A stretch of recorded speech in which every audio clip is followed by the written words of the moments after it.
Escalator Over the Hill, a chrono transduction by Carla, Bley and Paul Haines.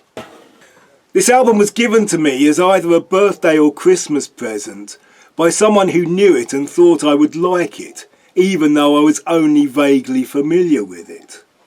I have returned to it numerous times over the years, and I have never found it less than interesting. However, it is now starting to become a favourite of mine. There is so much to discover and so much to forget and rediscover in a different light.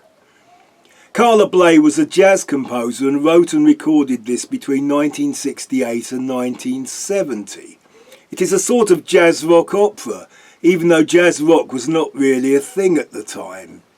It was a time when Miles Davis was going in a rock direction and Frank Zappa on Hot Rats was going in a jazz direction.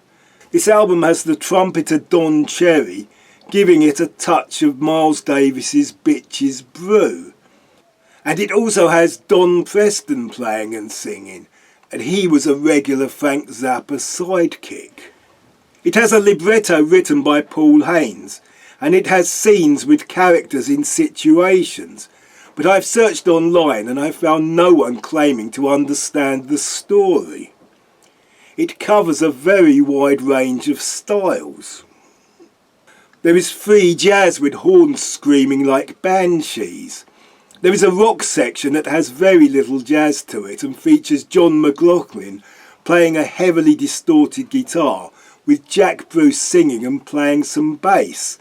Some of the guitar parts and singing sound like Captain Beefheart's Magic Band, and some of the other solo guitar parts sound to me like a Frank Zappa solo on a Mother's Freakout, only without the wah-wah. There is also some cheap sounding Farfisa organ, which gives some of the more chaotic parts a touch of the Velvet Underground's Sister Ray. Even though the rock section is fast and furious, it still does sound a bit theatrical. Likewise, there are pieces featuring Linda Ronstadt that also sound almost like conventional musical theatre.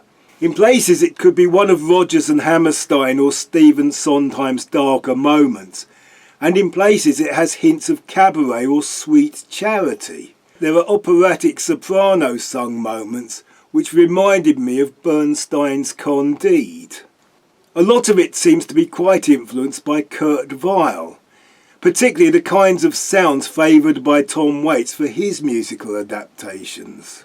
There is that oompa trad jazz New Orleans funeral sound, where brass and wind instruments weave in and out of each other, the kind of thing Tom Waits used on Swordfish trombones, particularly the song In the Neighbourhood. There are Eastern influences that reminded me of gong, and there are more abstract parts that reminded me of Scott Walker's later, more avant-garde albums. The thing I do find a bit annoying is the sung dialogue and narration, which is performed like an operatic recitative, or that kind of liturgical singing that sounds like improvisation, or just singing words to chords.